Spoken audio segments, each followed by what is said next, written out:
After 15 years of marriage, My wife finally looked me in the eye and told me Shed found her true soulmate.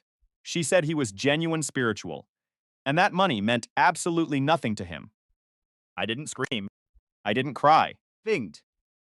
I just gave her a small, cold smile, finished my dinner, and walked into my study to make the only phone call that mattered. Phew. By the time she finished her second glass of wine, I had already dismantled the life she thought she was leaving me for. My name is Nolan, 41 years old. and for the last 17 years, I've been a lineman for Duke Energy in Charlotte. Most people don't understand what that job really costs. Bro, I climb poles in the middle of thunderstorms. When the world is dark and dangerous. I'm the guy who literally plays with lightning so the rest of the city can keep their lights on. Fens, it's hard, honest. And high risk, but it pays exceptionally well. I've spent my entire adult life making sure Camille, my wife, never had to worry about a single bill. We met when I was 24 and she was 22. Fed. Back then, she was sweet. She laughed at my bad jokes and didn't seem to care about the finer things in life. We bought a house in Ballantyne when I was 26, using every dime of overtime pay I had. Paid that house off early. Because I've always hated the idea of owing anyone a single penny. It was our sanctuary, or so I thought. 3 years into our marriage, Offended. decided that her entry-level admin job was draining her creative spirit. She claimed the corporate world was killing her soul, so I told her to quit. For the next 12 years, she didn't bring home a single paycheck. Fusing. She dabbled in yoga certifications. She never used photography courses. She abandoned the moment they got difficult. And an artisan canceled business that nearly burned our garage down. I funded it all. Beat. I didn't keep score because I believed that's what a husband does. When her mother was diagnosed with early onset dementia 6 years ago, I didn't hesitate. I found a premier memory care facility in Pinehurst and set up a $4,500 monthly automatic payment from my account. I never told her the cost. I just handled it like a man does for his family. Thanks. 8 months ago, things began to shift. It started with small, unrecognizable changes. Camille became distracted, distant, and obsessed with her phone. He started going out with friends. I had never heard of, usually returning with that secretive, smug smile that vanished. The second I walked into the room, I asked if everything was okay, and she accused me of being paranoid and controlling. I stopped asking. I started observing. Fuden. It was a Tuesday evening, and I was dead on my feet after a 12-hour shift in South Charlotte, restoring power to 3 major transformers. I walked into the kitchen exhausted, hoping for a quiet night. Fat at the table, looking almost vibrant. She waited until I was halfway through my meal before she dropped the bomb. I've met someone, she said, her voice completely casual. Threatcher. He gets me in ways you never have, Nolan. I set my fork down. I didn't know what a creative consultant was. Affection. But I already despised this man with the intensity I usually reserved for our worst enemies. She started talking about a gallery event 3 weeks ago. Fiji. She went on about how Thatcher lived in a small, cramped studio near Noda, and how he didn't care about material possessions. She said he saw her authentic self, and before you get angry, she added with that infuriating calm. Physical has happened. It's a spiritual connection. He sees my soul, Nolan. When was the last time you saw my soul? I looked at her. I really looked at her. I saw the woman I had carried for a decade and a half. He know about your mother's medical care? I asked, my voice steady. Her face flickered with genuine annoyance. What does that have to do with anything? She snapped. Fusey. I stood up and walked to my office, picking up my phone to dial my lawyer. The instructions were simple. Close every joint credit line. Stop the automatic payments to the Pinehurst Memory Care Facility. Fingent. Confirm that the house in Ballantyne was legally separate property. I returned to the kitchen 10 minutes later. She was still sitting there expecting a dramatic reaction. Camille. I said quietly. Right.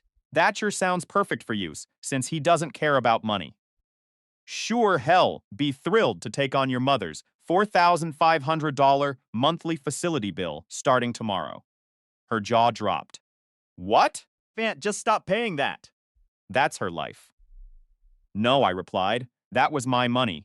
And since your soulmate doesn't value material possessions, he'll have to find another way to handle your family's expenses. Feeble. I've already contacted the facility. They'll be calling you for the next payment in the morning. The next few weeks were a beautiful disaster for her.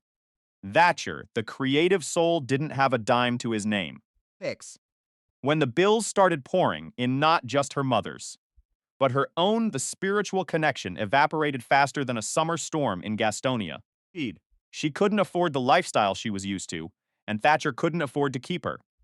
She tried to crawl back weeping about how she made a mistake and how he was just a passing phase. But the door was already locked. Fent.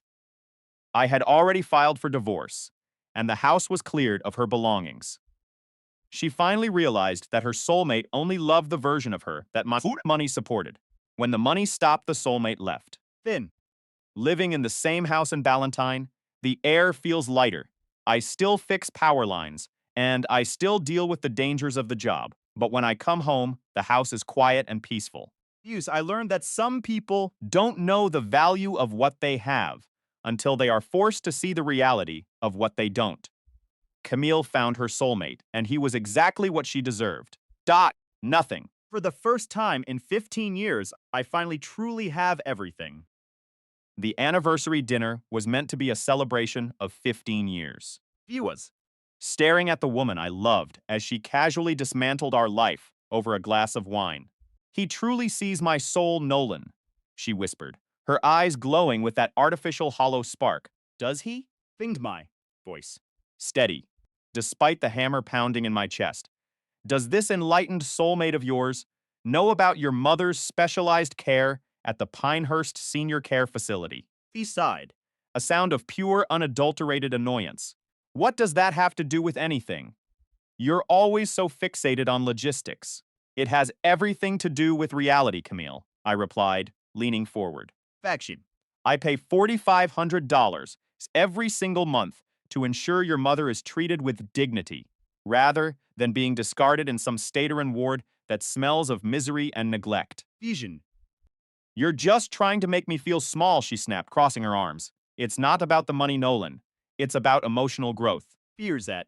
Thatcher says that kind of obsession with bills is exactly what keeps people stuck in a cycle of spiritual poverty.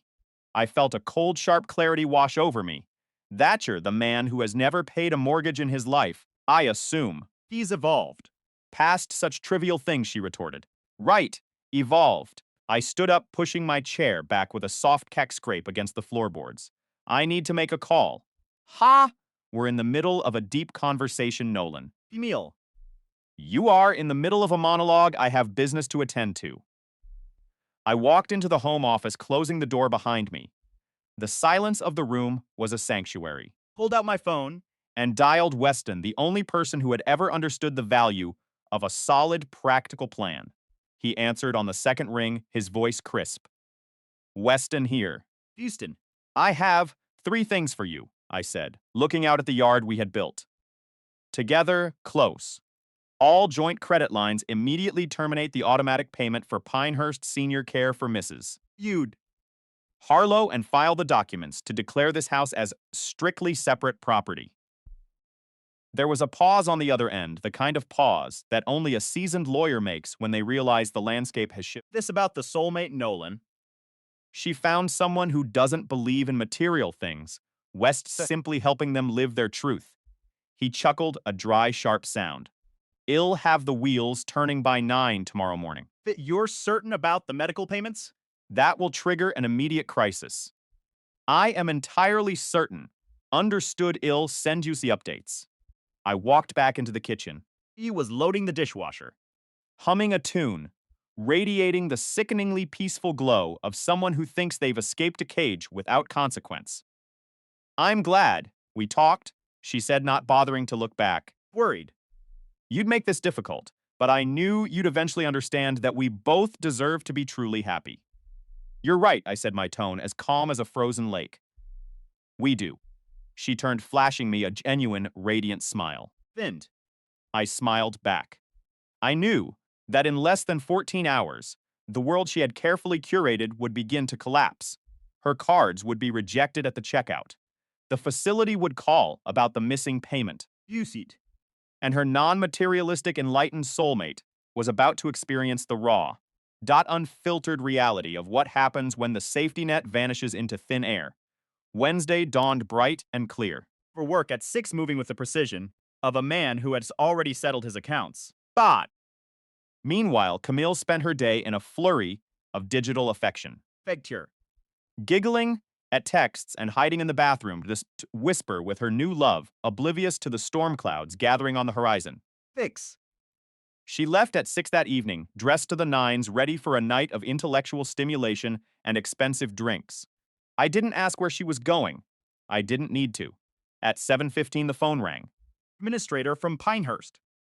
Mr. Beckett calling regarding Mrs. Harlow's account. The automatic payment has been declined. I understand, I replied, my voice devoid of emotion. Fington. I am no longer the responsible party for that account. You will need to contact her daughter, Camille Beckett.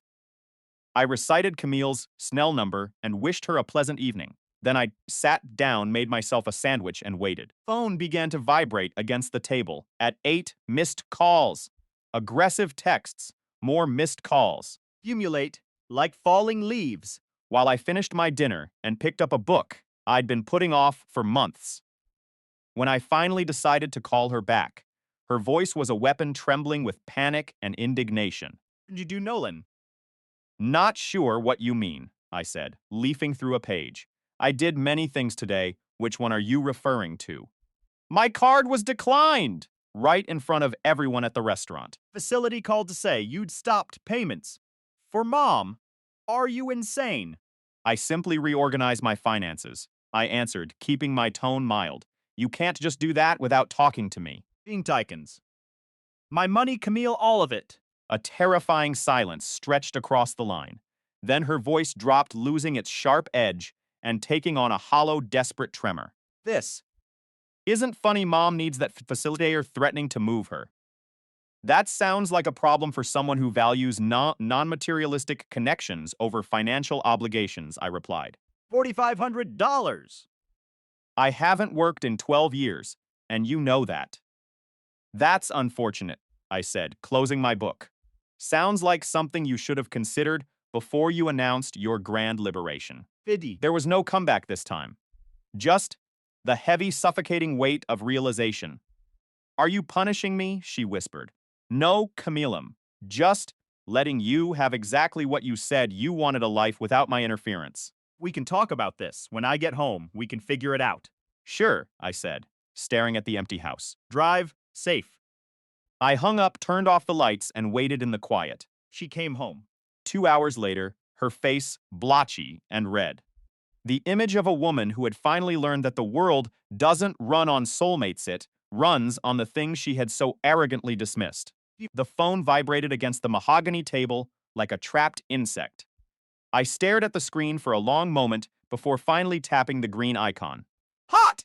It isn't supposed to go like this, Nolan. We can discuss the details. When I walk through that door tonight. Well, figure it out as a team, I suppose. Sure thing, drive carefully. The dial tone echoed in the kitchen, a sharp, sterile sound. Busey. I returned to my novel, waiting for the inevitable storm to break. 2 hours later, she arrived home with the hollowed-out expression of someone who had spent the afternoon sobbing into a strained shoulder. Thatcher had to pay for the dinner. She stated, her voice devoid of any warmth, as she tossed her handbag onto the granite island. How did that little interaction unfold? Don't even start with me. Bing. Asking out of genuine curiosity. Did he seem pleased about the check, or perhaps excited to support his supposed soulmate during a time of crisis? She deliberately looked away, her jaw tight. Rectify this situation immediately. Turn the credit cards back on Nolan. Call the care facility and reinstate the automatic payments. This isn't just about my personal shopping habits. It's about my mother's health and basic safety. Your mother is your responsibility, Camille, not mine. To be perfectly honest, she was never really mine to begin with. You. What's up? Married, which means we share the burden of these responsibilities. Are we truly a team? Bing. Because only yesterday you made it crystal clear that you had discovered something far better, a spiritual depth and an authentic soul connection. If you want to live authentically, Camille, you are more than welcome to do so. Just make sure you do it using your own money. A deep crimson blush crept up her neck and flooded her face. You are being incredibly vindictive. No, I am being remarkably clear. There is a profound difference between the two. Fusion. She switched tactics, then softening her gaze and stepping into my personal space with the calculated grace of an actress. Nolan, I understand you are hurting right now. I really do. Eat. But we can navigate this mess if you would just communicate with a shred of emotional honesty. Maybe if you had been more present over the years, I wouldn't have felt the need to look elsewhere. Fume. I let her words hang in the air, allowing her to believe she had scored a knockout blow. So this is entirely my fault. The whole soulmate charade. I wouldn't go that far. Fame saying that both of us contributed to where we find ourselves today. Right. I contributed a house, a comfortable lifestyle, 15 years of unwavering financial security, and the complete funding of your mother's medical care. Contributed by finding a soulmate named Thatcher. It's a remarkably balanced ledger, wouldn't you say? She stared at me as if I had suddenly sprouted a second head. She couldn't process why I wasn't crumbling. He waited for the apologies. The begging, the desperate plea for her to stay and give me one more chance to be the husband she demanded. You have changed, she whispered, her eyes narrowing. You're cold, distant, and completely unrecognizable. No, Camille. I simply stopped pretending that I didn't see the reality staring me in the face. That is the only thing that has changed. I am the same man I have always been. You just never cared enough to pay attention to who I actually was. I walked to the bedroom and shut the door. Thinking. She spent the better part of the night pacing the house, her voice growing increasingly frantic with every passing hour of phone calls. By the time the sun bled through the curtains, she looked physically shattered. Good. Thing. I was certain the billing department at the senior care facility was equally exhausted by now. The following days were a fascinating study in desperation. Fens Entered full damage control mode, reaching out to her sister in Raleigh for emergency loans and calling friends she hadn't spoken to in years. She even tried to open an individual bank account, Feely. only to discover that her credit score, which she hadn't given a second thought to in over a decade, was sitting in the low 400s. Fuse out. It turns out that maxing out a secret credit card with cash advances and paying only the minimum for 18 months will absolutely destroy your financial reputation. Meanwhile, I went to work and came home as usual. Feed. I existed in the same house as her without ever engaging in her theater of drama. It drove her to the brink of insanity. She constantly baited me, hoping for a reaction she could use to paint herself as the victim, but I gave her absolutely nothing. Thursday evening, my friend Reese dropped by. Thinkst. We had worked together at Duke Energy for 12 years, before he moved into management. He was a solid guy with a humor that could cut through any tension. Fiji. So let me clarify the situation, he said, settling onto the sofa with a slice of pepperoni pizza. She met this guy 3 weeks ago, and now he is her soulmate. Thangin. And she actually expected you to be perfectly fine with that arrangement. That is the gist of it. And his name is really Thatcher, like the former British Prime Minister. A creative consultant, apparently. Reese nearly choked on his crust. What on earth does that even mean? Does he offer consulting on creativity? Does he creatively consult on projects? Is he just an unemployed man with a pretentious business card? You need answers, Nolan, because this is keeping me up at night. I didn't bother asking for his resume. Reese shook his head, a mixture of amusement and disbelief on his face. Fuse up, brother. I've seen some strange things in 17 years at this company, but I have never witnessed audacity on this scale. She genuinely thought you would keep the checks coming while she explored her spiritual awakening. Feared to be the master plan. The front door swung open and Camille walked in, freezing the moment she saw Reese sprawled on the couch. Oh, I wasn't aware you had company. Reese just dropped by, we're catching up. He glanced. Between us. Looking for an opening. Reese, just waved his slice of pizza in her direction completely unfazed. Hey, Cammy, how is the soulmate search going? Are you finding those authentic connections you were looking for? Her face turned a deep, furious shade of red. Without uttering a single syllable, she grabbed her purse and slammed the door behind her as she exited. Thing. Reese watched the door rattle in its frame, then turned back to me. I take it, that's not going well. She isn't exactly thrilled with my current attitude. Reese raised his slice of pizza like a toast. Fact. Nolan Beckett, cold as ice when it actually matters. Friday evening, I arrived home to find Camille sitting at the kitchen table with an expression I knew all too well. Feud. It was the look of a person who had received devastating news and had no idea how to process it. I spoke to Thatcher today, she said quietly, refusing to meet my eyes. We had a very long conversation. How did that go? Feed. He believes we are moving too fast, she muttered. He thinks I should focus on my family situation right now and get things stable. Then we can see where we stand later. Ease. I leaned against the counter, crossing my arms over my chest. Let me guess. As soon as your family situation became complicated and required actual resources, he suddenly became very busy with other things. He is supporting me from a distance, giving me the space. I need to handle this on my own. Is that what he calls it? Supporting from a distance. Very expensive way of saying. He is abandoning you the moment the bill arrived. She didn't answer because she didn't have to. We both understood the reality of the situation perfectly. Fixies. Thatcher had signed up for a married woman with stability and access to a comfortable bank account. He did not sign up for a separated woman with a ruined credit score and a mother in a facility she could no longer afford. Each. The math had changed, so he changed his equations. It turns out that even the most spiritual, non-materialistic soulmates have their limits when it comes to paying the rent. So what is the plan now? I asked. I honestly don't know. Fusey. Well, You have plenty of options. You could get a job for starters. The math stopped adding up, and for the first time in a decade, I refused to play the role of the infinite ATM. fict.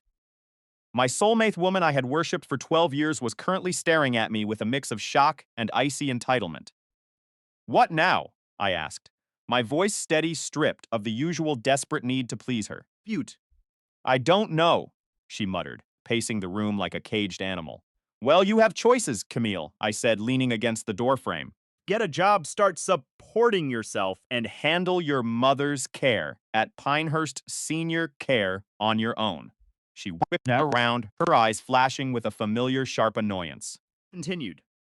You could keep waiting for Thatcher to return once his little financial crisis stabilizes. She stood up so fast. Her chair clattered against the hardwood floor. Being such a jerk about this. She snapped. Not being a jerk, Camille, I replied. My tone, cold. I'm just finally being honest, which is something I should have done years ago, instead of quietly cleaning up your messes. He didn't say another word. She just stormed upstairs and slammed the bedroom door, so hard the pictures on the hallway wall vibrated. I made myself a simple dinner, ate in the kind of silence that feels like freedom, Fragile.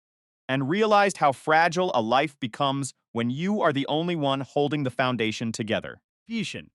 By Monday morning, I was sitting in Weston Pierce's office, signing the divorce papers before my first job site meeting in South Charlotte. Team. It was a cold clinical decision, and as far as I was concerned, the marriage had ended. Months ago, I was just making it official. Camille found out at noon when the process server arrived at our doorstep. Fade. My phone buzzed relentlessly for an hour and missed calls, all from her. I didn't answer a single one. I had a project to manage, and honestly, the conversation was already dead. Fumed one. When I pulled into the driveway that evening, she was waiting in the living room surrounded by a mountain of printed legal articles. Each that. North Carolina is an equitable distribution state, she announced, trying to sound like a seasoned litigator. I am entitled to a fair share of everything we built. She insisted, her gaze daring me to challenge her. Feel free to present that argument to a judge. I replied, tossing my keys on the counter. My attorney will have a fun time explaining how you haven't worked in 12 years and were actively conducting an affair. Fair. Nothing physical happened. She shrieked. Emotional infidelity is still infidelity, Camille, I said, walking closer. Finchel. Especially when there is a documented timeline of your gallery dates and that soulmate text message you sent. Her confidence wavered, a flicker of panic crossing her features. You've been setting me up, haven't you? Fess. She whispered. No, I corrected. I've been documenting. You set yourself up. Camille, you just did a terrible job at it. Vish. She switched tactics instantly, her face crumbling into tears, the same performance that used to soften my heart years ago. Nolan, please. She sobbed, reaching for my arm. I got confused, but we can fix this. We can go to counseling. Fix. I pulled away, stepping back into the light. You don't want to fix us. You want to fix your bank account so you don't have to get a job. That's not true, I love you, she cried. Your soulmate. Disappeared the moment the money stopped flowing. Camille, I said, my voice heavy with finality. You didn't apologize. You just looked for a new strategy to get what you wanted and am done. Fix. Something dark shifted in her eyes, then a transition from fake tears to pure, unadulterated venom. Fine, she hissed, her voice dripping with malice. You want to play this game? Feud. I will take everything, the house, your retirement, every cent you have. Good luck with that, I replied, walking toward the kitchen. You're going to need it. She grabbed her keys and bolted out the door, the tires of her car screaming as she peeled away. I immediately called Reese, my brother. She's going scorched earth, I told him. I figured she would. Reese sighed. Do you have anything on you? Nothing. Real, but she is bluffing, trying to scare me into a settlement. Smart, he said. Hey, have you talked to my cousin Kendall yet? The forensic accountant. Not yet. You should. She's scary good at digging up hidden dirt. I called Kendall that night, and within 4 days, she delivered a report that shattered the last lingering doubts I had. Secret credit card for 18 months. Nolan, Kendall said, her voice clinical and sharp. Opened at a different bank, mailed to a PO box across town. I felt the air leave my lungs. How much? I asked. $1,000. Kendall replied.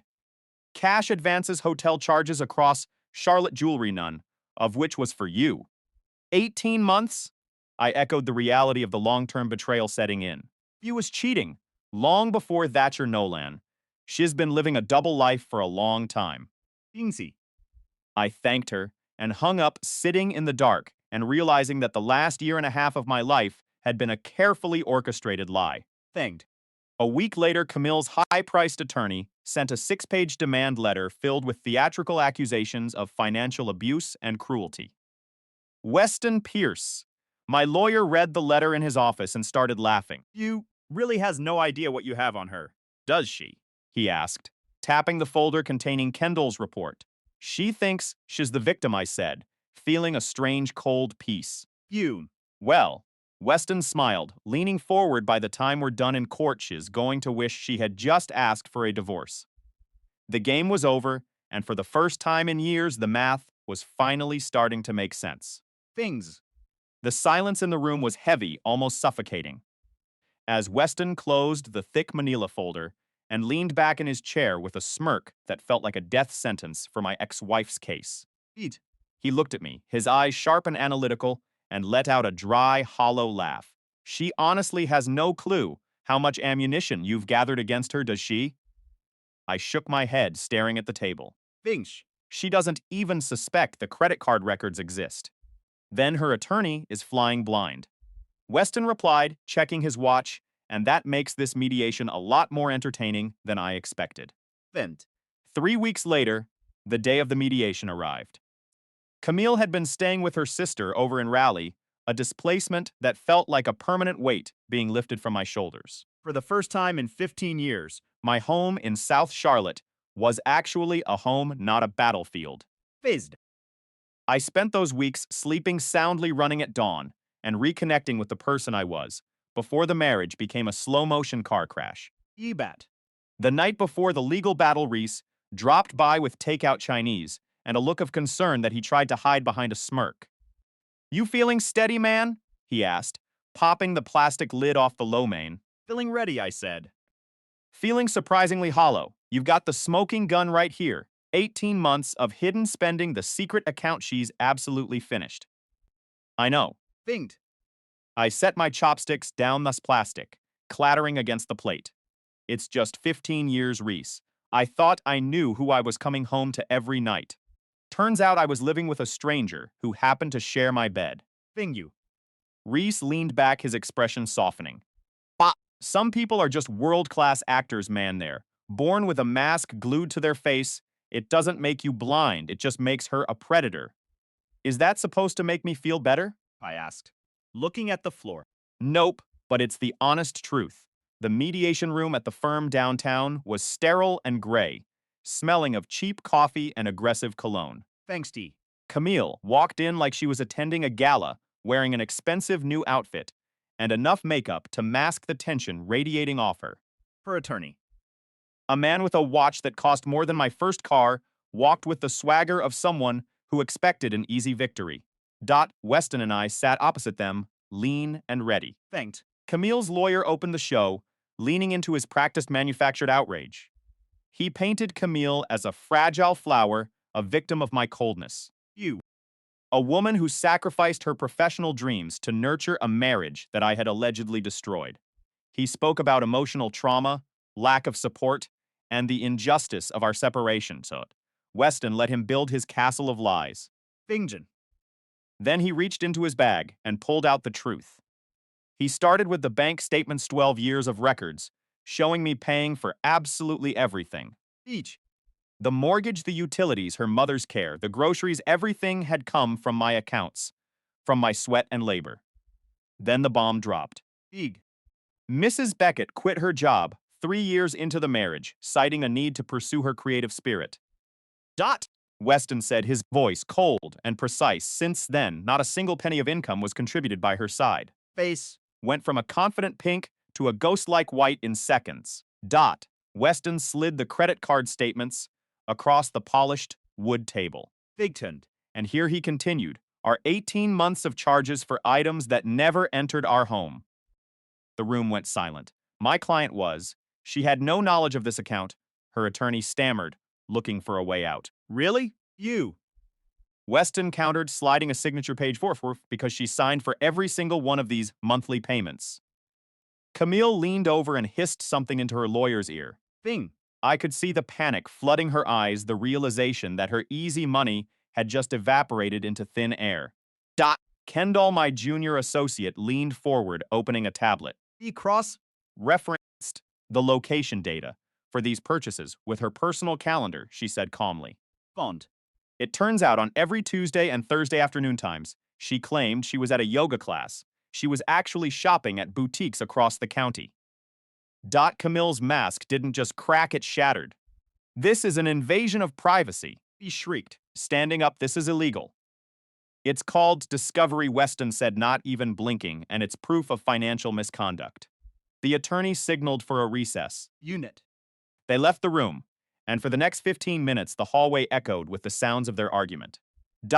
Camille was screaming not in anger, but in sheer, unadulterated fear. When they returned, the high-priced lawyer looked like he had aged 10 years. My client, he muttered, unable to look me in the eye, is willing to discuss a settlement. 2 hours later, it was over. She got her personal items and a small symbolic sum of cash. No spousal support, no stake in the house, no claim to my retirement, a clean surgical break. You.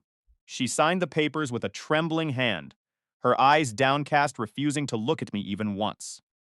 When we stepped out onto the concrete steps of the office building, the air felt crisp and clean. She stopped, turning to me with a look of pure, concentrated bitterness. You destroyed me, she whispered, her voice trembling. You ruined my entire life. I looked at her, really looked at her for the last time. Camille, I said, my voice steady. You spent 15 years destroying yourself. I just stopped being the one who paid for it. Thanks. I walked to my truck, climbed in, and didn't look back as I drove toward a house that was finally peacefully mine. 2 months later, the dust had fully settled. Life had morphed into a rhythm of stability, work, exercise, and the deep, satisfying exhaustion that comes from honest labor. I'd lost 15 pounds, the chaos weight I hadn't realized I was carrying. Reese came over that Saturday, the grill smoking with burgers, the sun setting over a neighborhood that felt brand new. So he asked, flipping a patty, any dates on the horizon? Getting back out there. I shook my head, taking a sip of my drink. Not yet, I'm enjoying the quiet too much to let the noise back in. Good, he said, nodding. Let the poison work its way out of your system. Realize how much of her was living inside your head until you finally sweep it out. I watched the smoke rise into the evening sky. You know what the biggest lesson was, Reese. What's that? That can spend 15 Years trying to build a foundation for someone, I said, feeling the weightlessness of my new life only to realize you were building it on top of a sinkhole. bombs at. I smiled finally, able to laugh at the absurdity of it all. The real tragedy isn't that I lost her, it's that I almost lost myself trying to keep her happy. Reese clinked his bottle against mine, his look of respect saying more than words ever could. Dot to the future, he said. Dot to the future, I agreed. For the first time in a decade, The future felt like an open door, not a prison cell. The air in the driveway was thick with the scent of late August, humidity clinging to the asphalt like a bad memory. binged. Nolan stood there, the weight of a 14-hour shift in the Myers Park heat pressing down on his shoulders, while Camille leaned against her beat-up Honda Civic. You. It was a stark contrast to the life she had traded away, the life where she had once been the queen of her own little world, only to watch it crumble. Because the fantasy wasn't as shiny as the reality shed left behind, Please. she whispered, her voice cracking in that way that used to make his heart stop. Clocks ticking, Camille, he said, his voice flat, stripped of the warmth that had fueled their marriage for a decade and a half. Feet. She started her rehearsed apology, a performance of contrition that felt hollower than the silence between them. Thatcher was gone, she explained, having moved on to the next victim just days after the mediation. Her mother was rotting away in a state facility because the money had dried up, and here she was, living on a couch and working for a paycheck that barely covered gas. Sanction. I was wrong. She choked out, reaching for his hand, but he didn't pull away. He simply wasn't there to be reached. You're not sorry. You betrayed me, Nolan cut in, his eyes hard as flint. You're just sorry. You're miserable. First shift in the air occurred when she realized the tears weren't working. The emotional manipulation she had mastered for years had suddenly lost its sting. You rendered useless by a man who had finally stopped caring about the script. You think this is about you missing me? He asked, a grim smile touching his lips. Hectine. I spent the last 2 months actually living for the first time in 15 years. She flinched, the realization hitting her that she hadn't just lost a husband. She had lost the only person who had ever been the anchor for her chaos.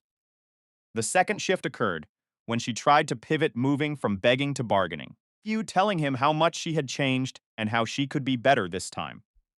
You haven't changed, Camille, he countered, standing up to head toward his front door. You've just run out of options, and I'm the only safety net left that you haven't burned to the ground yet. Fate. She followed him to the porch, desperate, frantic, her composure fraying at the edges as the reality of his indifference finally settled into her bones. You. I gave you everything, he said, looking down at her not with anger, but with a terrifying sense of clarity. And all you ever gave me was a list of reasons why you weren't happy. Fingdrum. The final shift, the crushing blow of the truth arrived when he opened his front door, leaving her standing on the steps of a life she no longer owned. Tragedy, Camille. Isn't that you left? He said, pausing with his hand on the knob. It's that, only now realizing how much of myself I had to destroy just to keep you satisfied. He stepped inside the lock. Clicking home with a finality that echoed in the quiet street. Dot. Camille stood alone in the dark, the Honda Civic idling behind her, the engine ticking as it cooled. Yushi. She looked at the house, a structure that had been their home now, just a building she had no right to enter. Inside, Nolan didn't check his phone, didn't pace the floors, and didn't wait for a message. Feel. He poured a glass of water, took a long, slow breath, and finally enjoyed the sound of true, uninterrupted silence. The justice wasn't a grand explosion, it was the quiet, Faint. suffocating realization for her that the man she had underestimated was now the only one who didn't need her.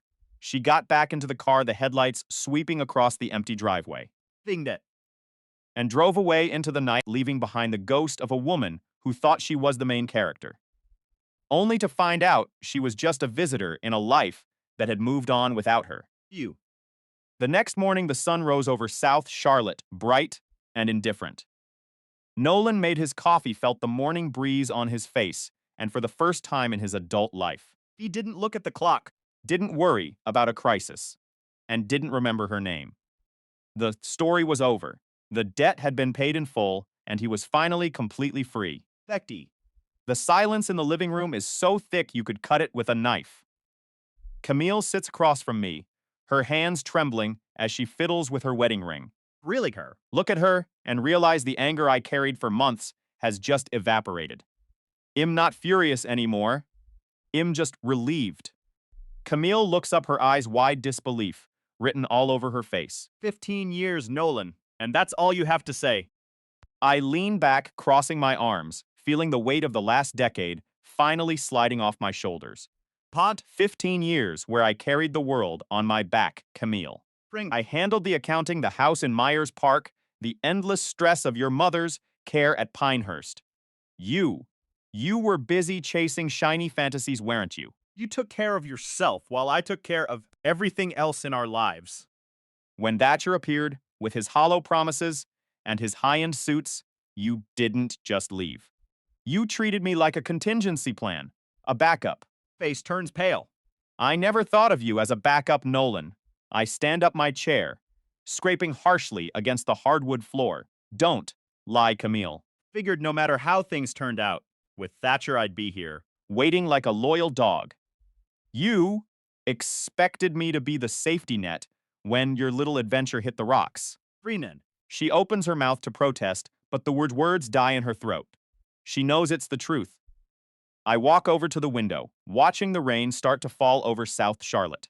14 years. Holding everything together for someone who never once looked back to see if I was still standing. But you taught me a valuable lesson, Camille. You taught me that my loyalty was misplaced. He stands up now.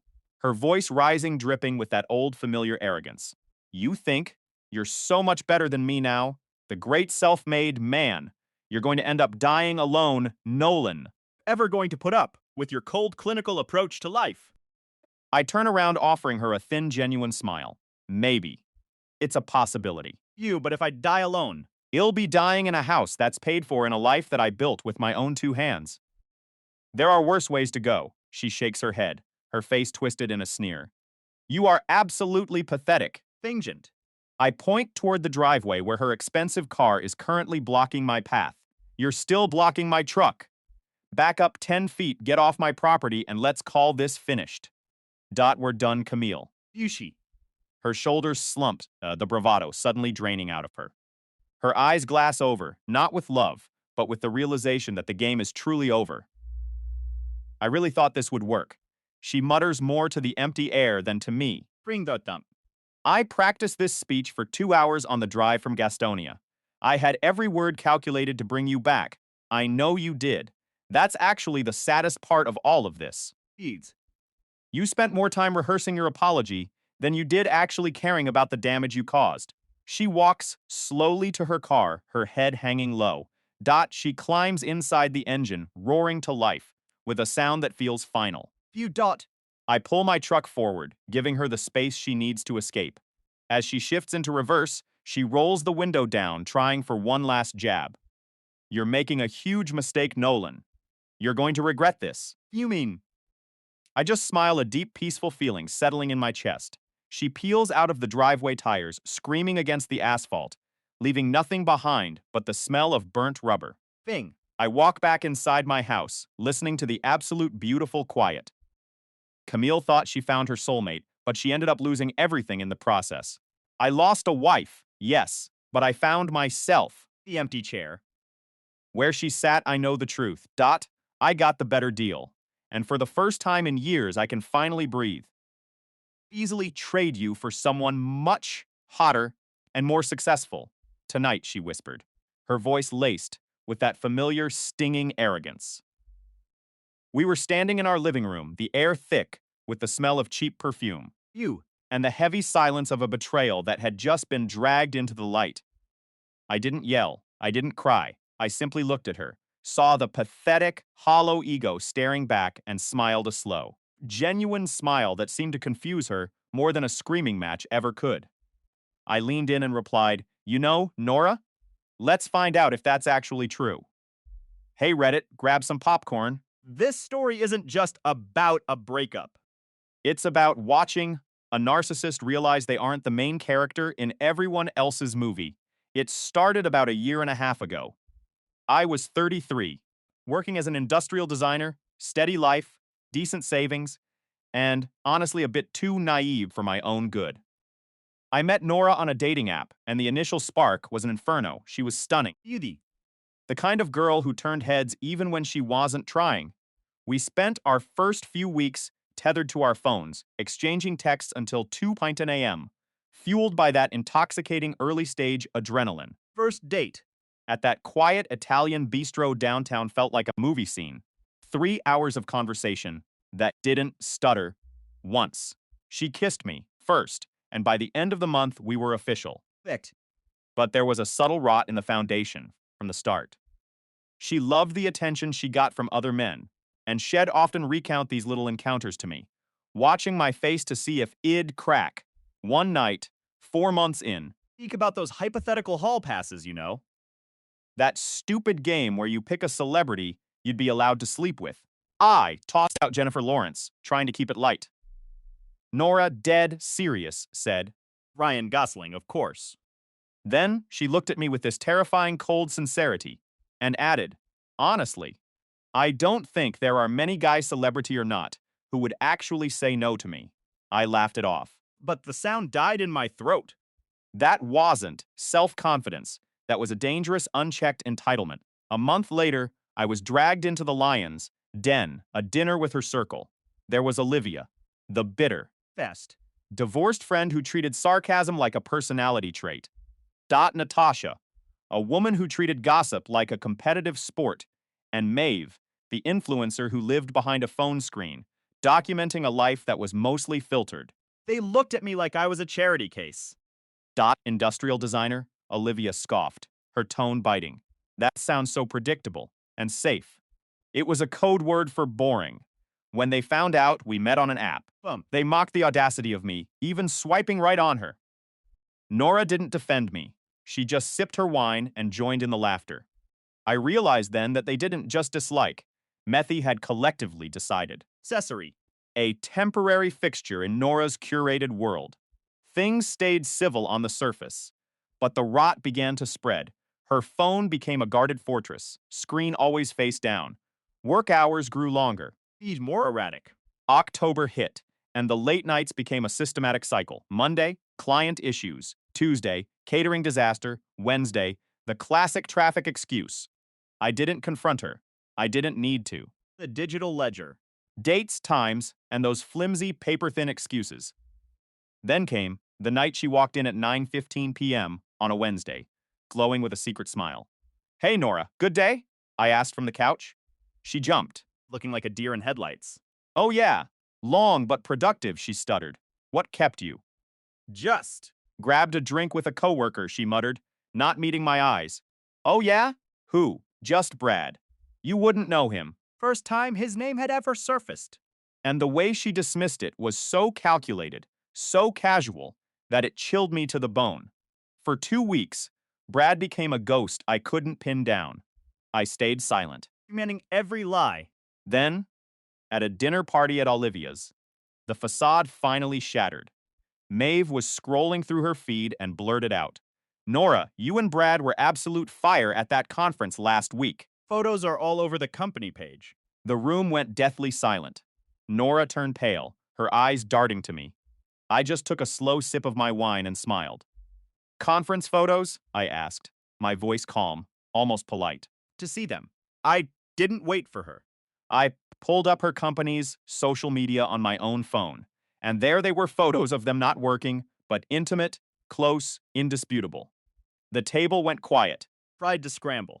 Starting to spin a lie about how they were just setup shots, but I cut her off. Save it, Nora.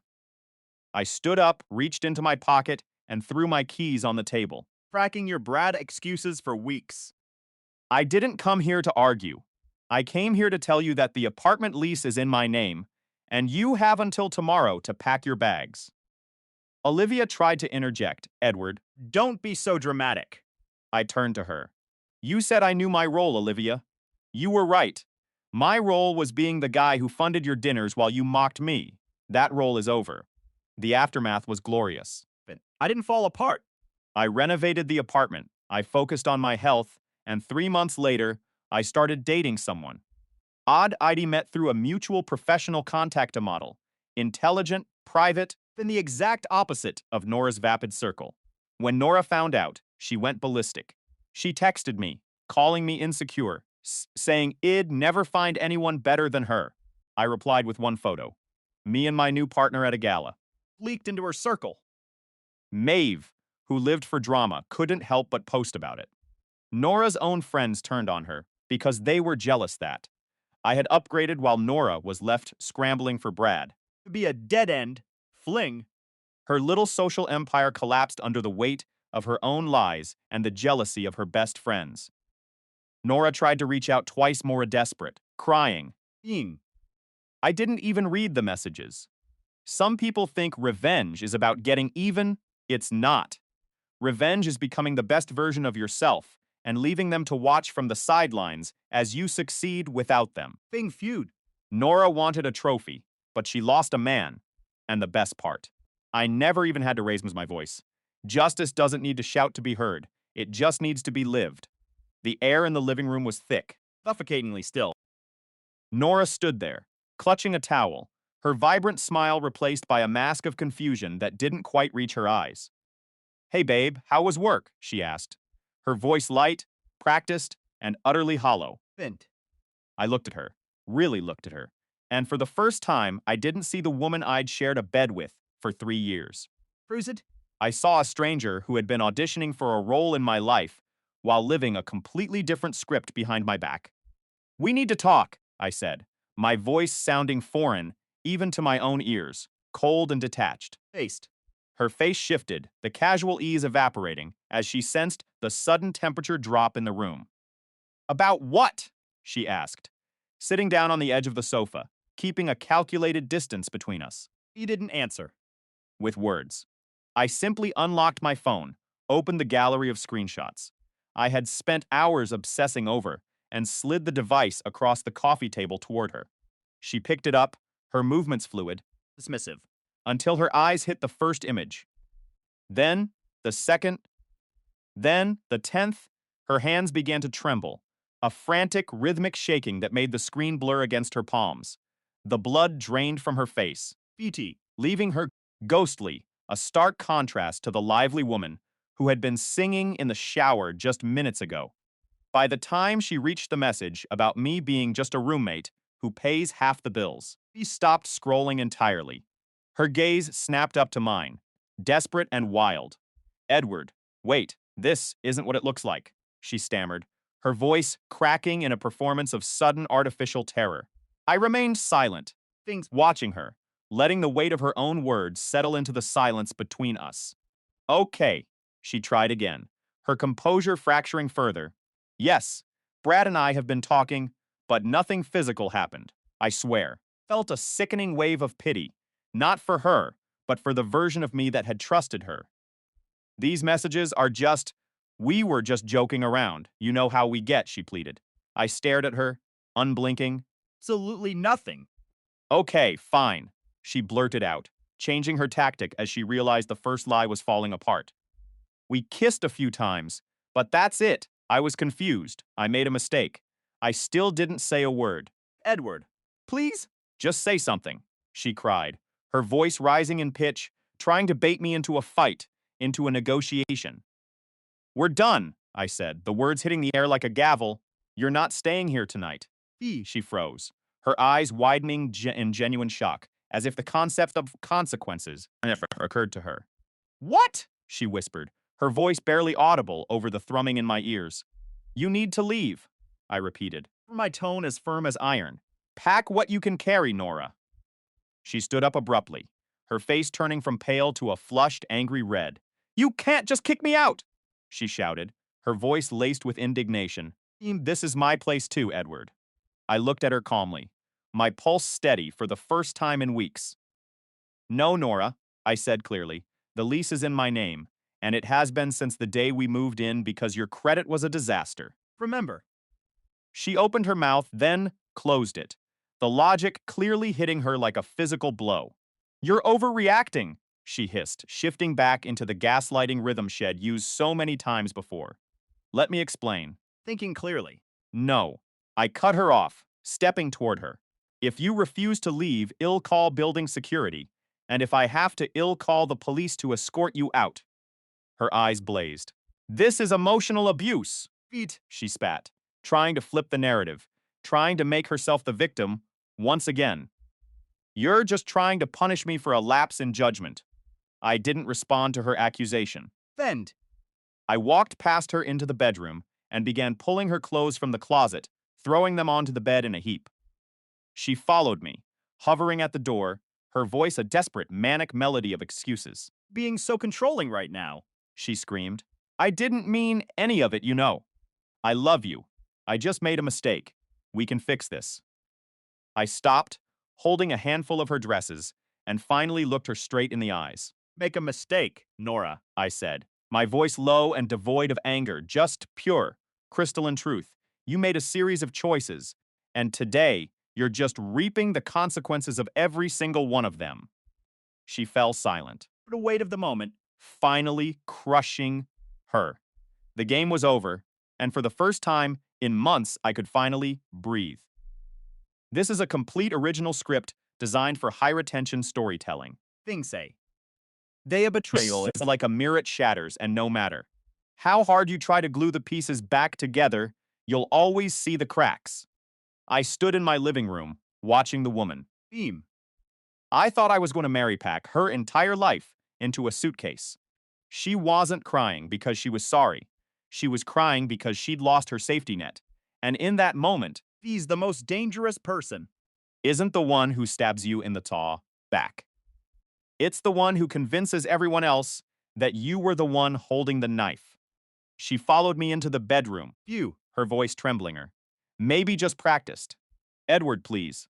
You're being so controlling. We can fix this. I made a mistake. I didn't even turn around. I just kept folding shirts. E.T. You called me a roommate who pays the bills, I said. My voice, eerily calm. You told him I was boring and safe. You told him you'd deal with me eventually when the timing was right. She stopped. Feet. The silence in the room was heavy, suffocating. I didn't mean it like that, she whispered. I turned, looked her dead in the eye, and handed her the bag. You meant every syllable. The rest of your things this weekend, but only under supervision. Get out.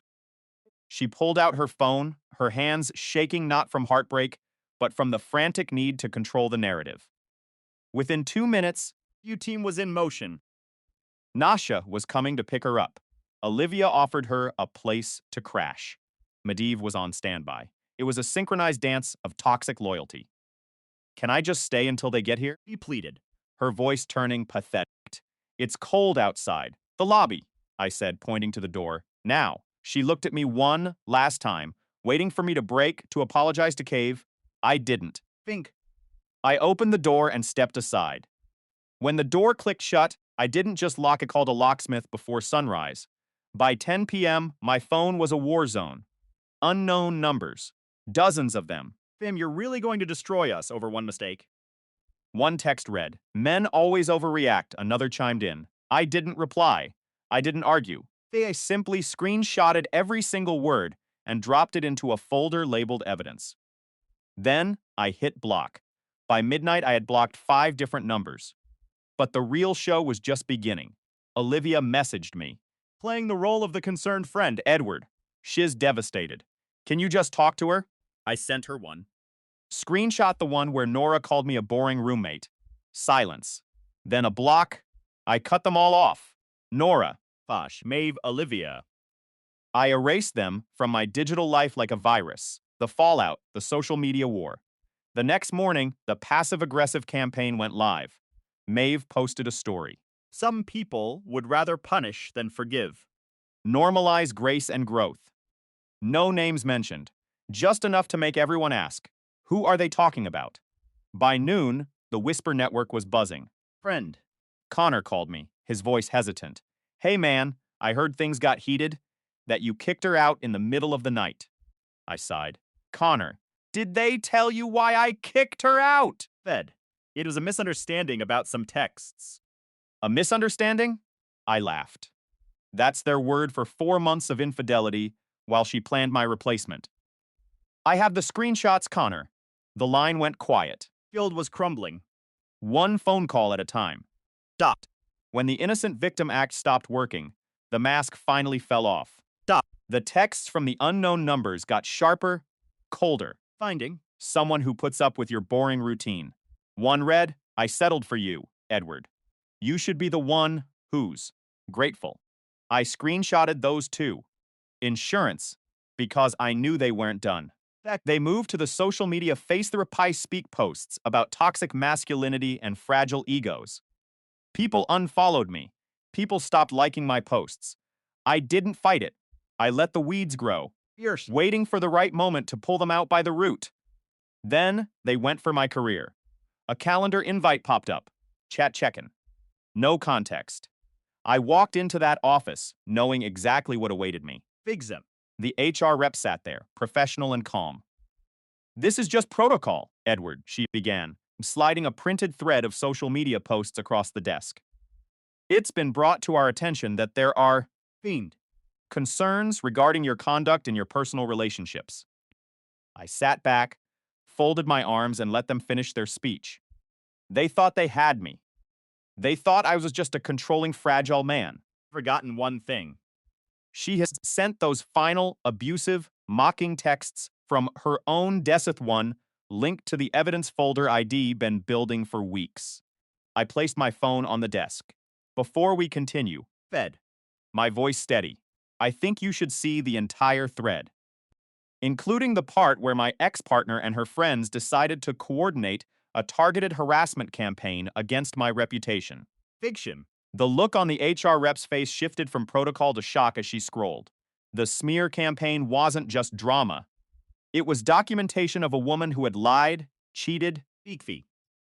and then attempted to destroy my livelihood when she was caught. By the time I walked out of that office, the investigation was closed.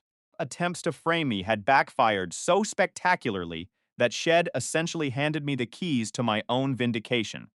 I didn't need to say a word to the others.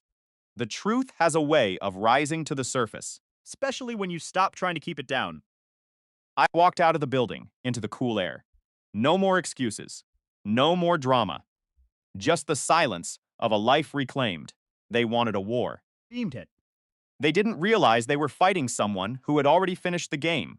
Sometimes, the best revenge isn't getting even. It's just keeping your head down, documenting the truth, Patient. And letting the people who want to destroy you, destroy themselves. The HR office felt colder than usual. I walked in, knowing exactly why I was there. The representative sat across from me. Fit. Her face a mask of practiced professionalism. This is just standard protocol, she began, her voice steady and calm. I didn't say a word. I just sat there, listening, letting her finish the script. We have received a series of serious allegations from an external party, She continued, checking her notes. Claims of harassment against an ex-partner, keeping them from shared property and general controlling behavior. She looked up at me. Do you have anything you would like to share regarding these accusations? I didn't panic.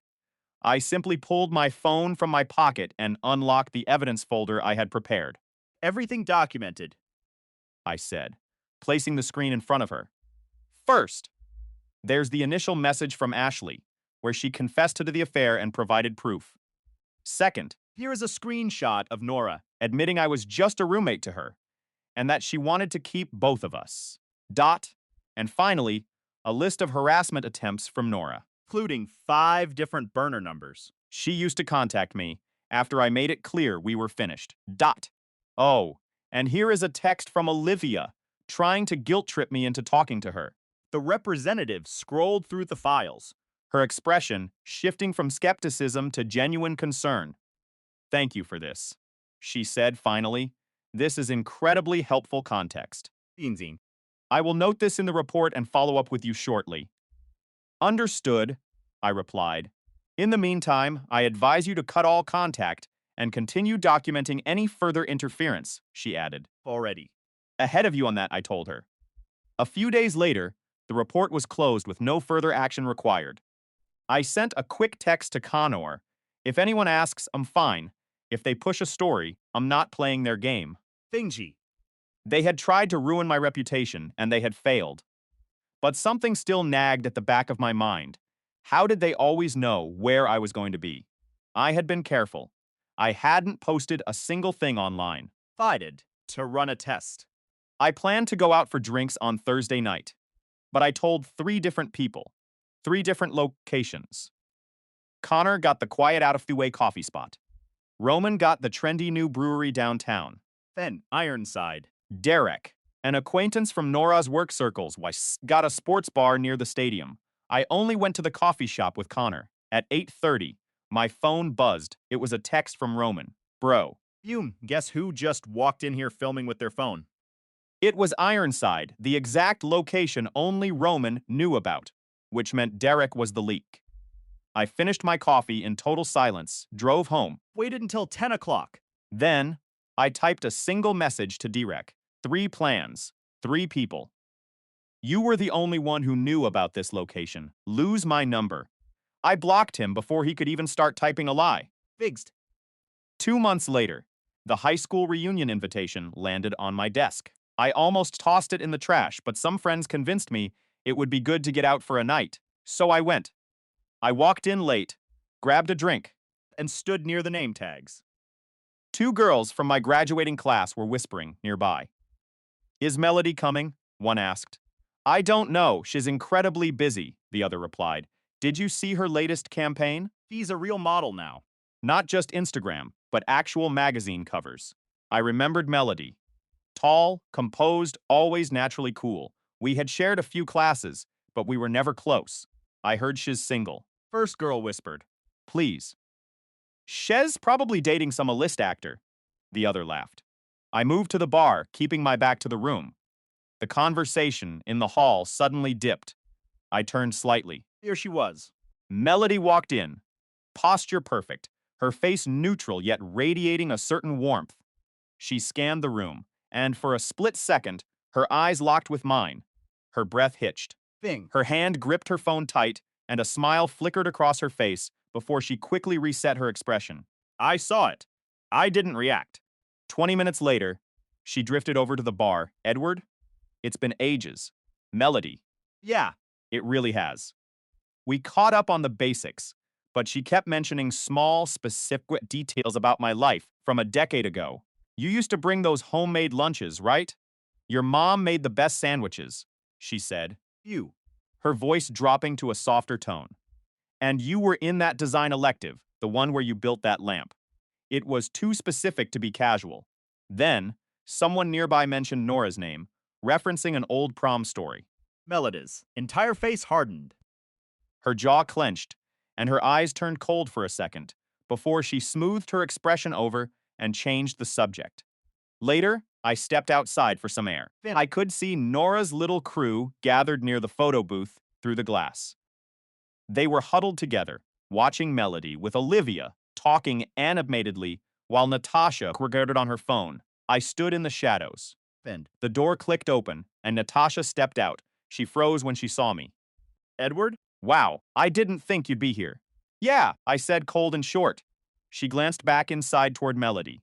So Melody tours. It's an interesting reunion, isn't it? I stayed silent. Is she still carrying that torch for you, or did she finally move on? Natasha asked with a mocking smirk. Everyone knew, you know. He used to stare at you in every single class. It was actually kind of sad. She held up her phone, her thumb hovering over the screen, looking for a reaction. I looked her dead in the eye and laughed. Think Shez watching me, Natasha? Take a look at the window. Behind you. She turned, and her face dropped. Melody wasn't just looking at me. She was standing right behind Natasha, Well, staring directly at the phone screen in Natasha's hand. Are you recording me, Natasha? Melody asked, her voice calm and terrifyingly sharp. Natasha fumbled, dropping her phone. I was just. Delete it, Melody said. Think forward. And while you're at it, tell Nora that I saw her fake report to HR months ago. I watched as the color drained from Natasha's face. The power dynamic had shifted in a single heartbeat. Didn't need to say a word. Justice didn't need to be loud, it just needed to be precise. I walked away, leaving them in the silence they deserved. Scene 1. The hookah reunion gone wrong. I stood near the edge of the patio, Fist. my drink barely touched, watching the crowd at our high school reunion. The air was heavy with forced nostalgia and stale perfume. My eyes wandered until they landed on Melody Torres. She looked exactly as she had years ago. Foplob. Fopob. Nora, my ex, was standing nearby, her face twisted into a mask of polite indifference as she watched me watch Melody. Nora leaned in close to her friend Maeve, Thinks. whispering something sharp that made them both laugh, their eyes darting toward me. It was classic Nora dismissive, cold and calculated. But then, as if she realized she was being observed, Melody turned. She caught my gaze. For a fleeting second, the professional veneer. She wore like armor slipped, revealing something raw and vulnerable. She walked toward me, moving with a grace that silenced the room. Hey, she said, her voice a low. Hum. I saw you earlier. Didn't want to interrupt. I was just grabbing some fresh air, I replied, feeling the familiar tug of history between us. Me too, she admitted. It's a lot, isn't it? All these masks. Each it. I realized then that everyone had misread her in high school, including me. She hadn't been aloof. She had been quiet, observing, waiting for someone to actually see her. Do you want to grab coffee sometime? I asked, You. my heart hammering against my ribs. Properly catch up. She smiled, and this time it reached her eyes. Yeah, I'd love that. We started messaging that same night. Used. Long before our conversations turned into late-night FaceTime calls while she was in Milan for a shoot. The Skeek screen became our world, her hotel rooms, the chaos of Fashion Week, Each. the quiet exhaustion of a woman who was constantly being stared at but rarely seen. She was the opposite of Nora. With Nora, everything was a performance, a strategic play for social capital. With Melody, there were no games. Fumin. I hate this part, she sighed one night, staring at the camera from a messy hotel room in Tokyo, living out of a suitcase. People see the highlight reel, but they never see the loneliness. I see you, I said firmly. He looked at me. Truly looked at me, through the lens of her phone. That's why I like you, she whispered. You don't just see the model thing. 3 months later, I flew to Brussels to meet her on set. It was a world of lights, You know say. intensity, and controlled chaos. I took a few candid shots of her laughing, with the crew unfiltered, real and beautiful. Without thinking, I posted one to my close friend's story on Instagram. I forgot one crucial thing. Vent. Nora was still on that list. 2 hours later, my phone turned into a buzzing nightmare. Notifications, messages, and calls flooded in from numbers I didn't recognize. Who is that? Are you serious? You're dating her. Usually. I blocked them instantly, but the dam had already broken. Maeve and Olivia Nora's loyal shadows began a coordinated strike.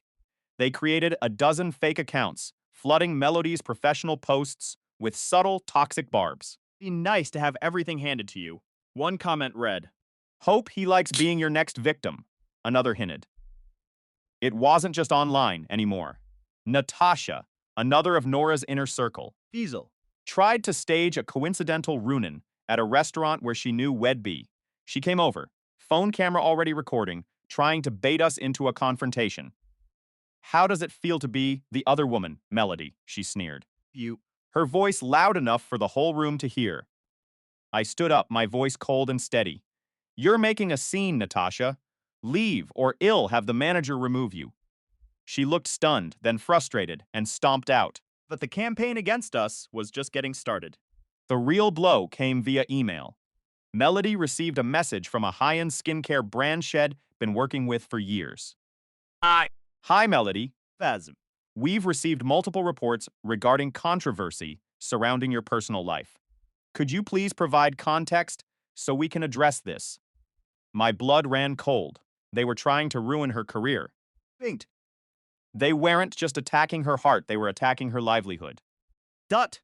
Melody sat on her sofa, her hands trembling slightly as she read the screen. This is it, she whispered, the light in her eyes dimming. This is what I was afraid of. One rumor, one smear campaign, and they cut you loose. I walked over and sat behind her, placing my hands on her shoulders. Don't let them, I said. You aren't the villain here. Victim of a jealous ex-girlfriend who hasn't moved on in 5 years. She looked at me, her jaw tightening. I'm not going to sit here and take it, she said, her voice turning steel hard. She opened her laptop and drafted a reply. Hi, team. I am currently the target of a coordinated harassment campaign led by a former acquaintance. I have documented every fake account, every threatening message, And every attempt to sabotage my contracts. I'm happy to share the evidence with your legal team. But I trust you won't allow unsubstantiated, malicious rumors to dictate our professional relationship. She hit send. Eve. The silence in the room was deafening. 3 days later, the brand replied. They didn't just stand by her, they offered to support her in taking legal action against the individuals involved. But the true victory happened on a quiet Tuesday. I received a notification that Nora had finally deactivated her primary Instagram account. The rumors stopped. The fake accounts went silent. Themed that when you threaten someone's actual money and legal stand, the high school drama loses its charm. That evening, I met Melody at the airport. She walked out of the terminal, looking tired but free. She dropped her bags and walked straight into my arms. It's over, she whispered into my coat. They backed off. I know, I said, kissing the top of her head. I told you we'd handle it. We walked out of the airport together.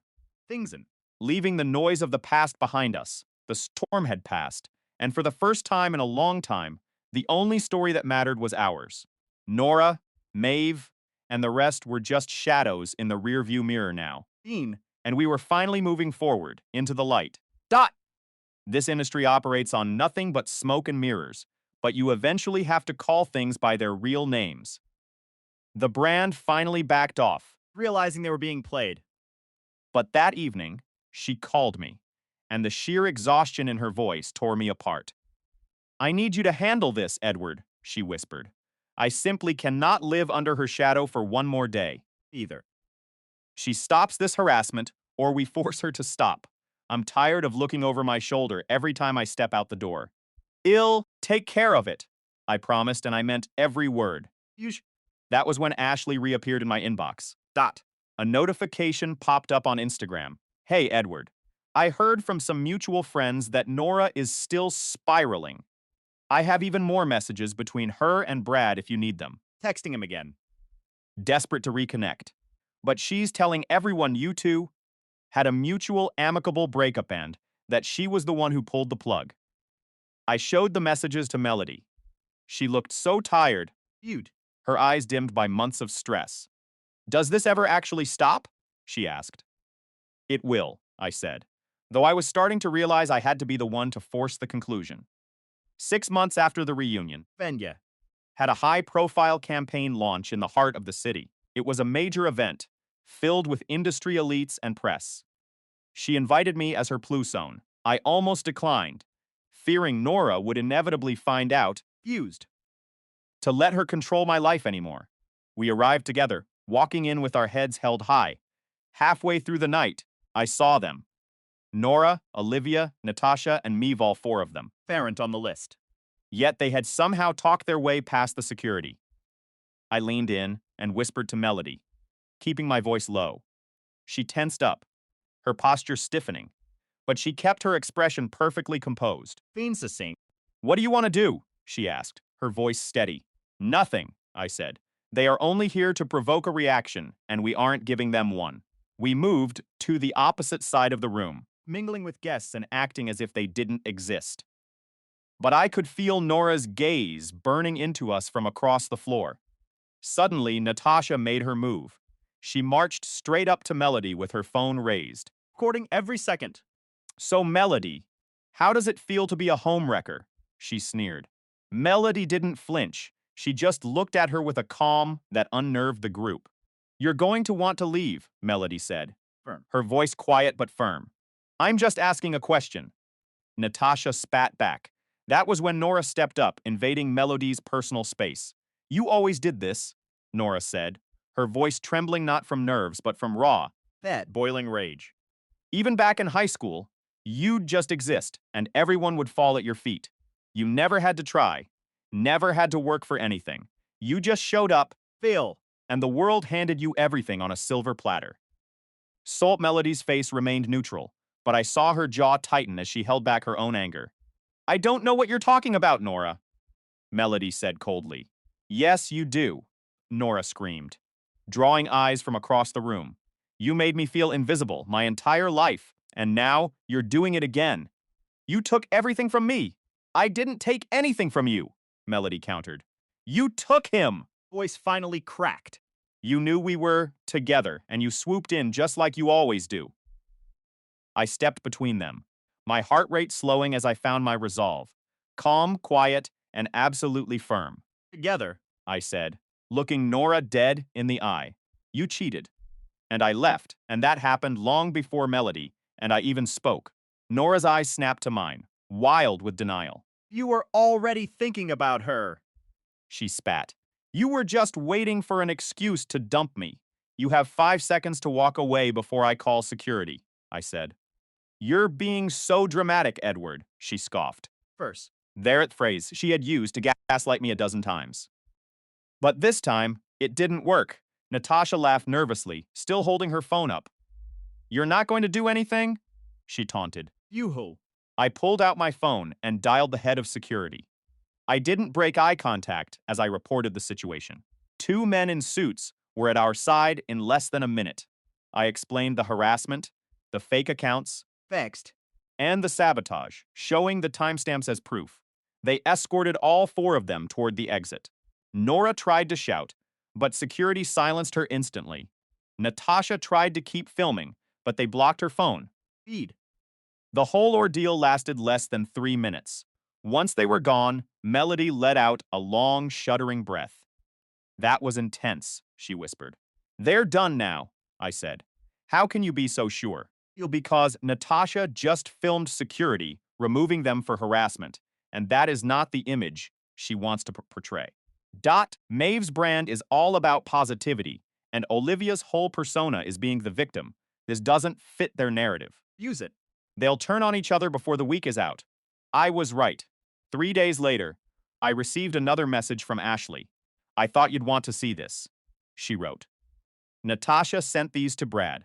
Trying to get him to convince Nora to back off. Brad showed me. Because has finally finished with all of them, and I thought you could use the ammunition. The screenshots were damning. Fake-a-gee. They showed the group chat where they had planned to crash the event. They proved they were behind the fake accounts. Maeve was admitting she was terrified the scandal would ruin her reputation. Olivia was calling me controlling. And Nora? She was lamenting how Melody stole her life. I read the messages twice, then I took 2 actions. First, I sent the screenshots to my building manager, with a note. People who have been harassing my partner and attempting to gain unauthorized access to our home. Please flag them as no entry. Second, I sent them to Connor with a single line. Fend. In case Olivia tries the victim narrative again. There was no public post, no social media war, and no drama. The trio of friends fractured within 48 hours. Natasha panicked first, Deleting her posts. and blaming Nora for dragging her into the mess. Maeve scrubbed her Instagram, posted some vague, inspirational nonsense, and distanced herself completely. Olivia tried to double down. He was listening anymore. Nora tried one last attempt. She showed up at my apartment building 2 weeks later. She buzzed the unit, but since she was flagged, the doorman called me instead of letting her up. Found the lobby. But I refused to let her inside. Edward, please, can we just talk? She begged. No, I said. 5 minutes. That is all I am asking, she pleaded. You don't get to ask me for anything, Nora. That right, a year ago. I made a mistake, and people make mistakes, she cried. You didn't make a mistake, I said. You made a series of choices for months, all while calling me boring to the man you were sleeping with. That isn't a mistake, that is who you are.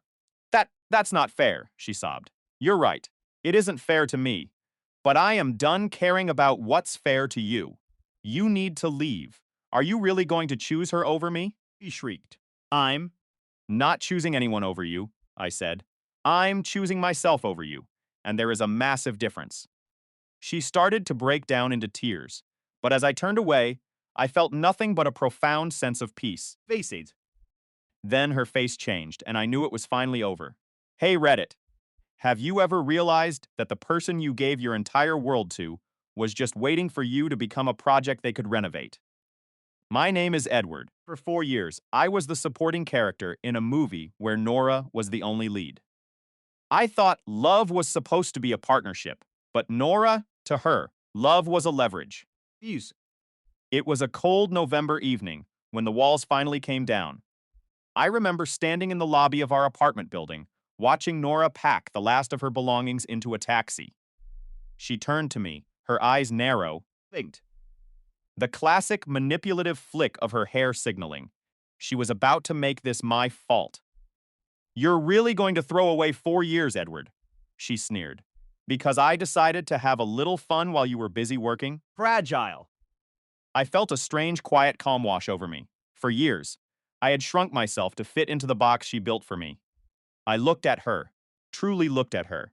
Fred, I wasn't seeing a partner. I was seeing a stranger. I'm not throwing anything away, Nora, I said, my voice steady. I'm reclaiming what's left of my life. She started crying. The practiced. Fears. She used whenever she needed to guilt trip me into submission. Yeah. But this time, I didn't reach for her. I just watched. And then the most unsettling thing happened. The tears stopped instantly. Face shifted into that cold, hard mask I had seen 1,000 times during our arguments. You know, she whispered, stepping closer, we could have been something great. If you'd only been more ambitious. You hadn't been such a bore. If you'd just given me a reason to Actually respect you. There it was. The blame. The classic, stinging insult meant to keep me under her thumb.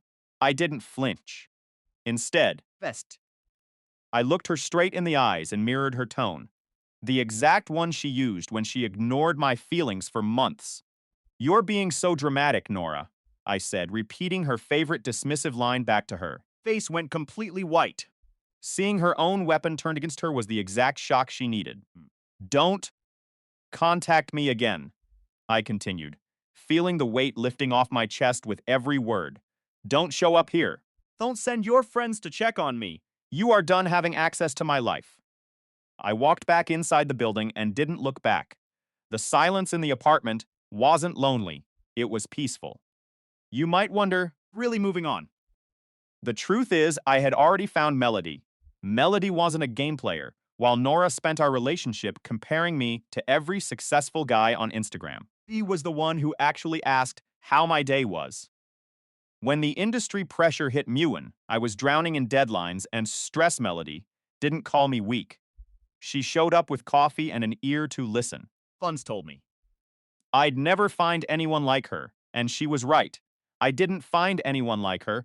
I found someone better. People ask if I regret how I handled the breakup. Fix. They ask if I should have fought harder to save the relationship.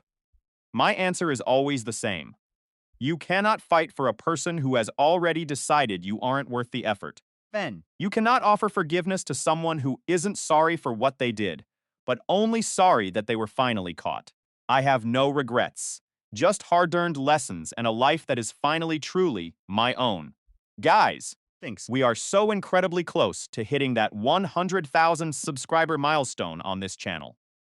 If you've enjoyed this story and you haven't subscribed yet, please consider hitting that button. It genuinely helps us reach that dream. E.T. And I'm so grateful to have you here for the journey. Thanks for being part of this community. I'll see you in the next one.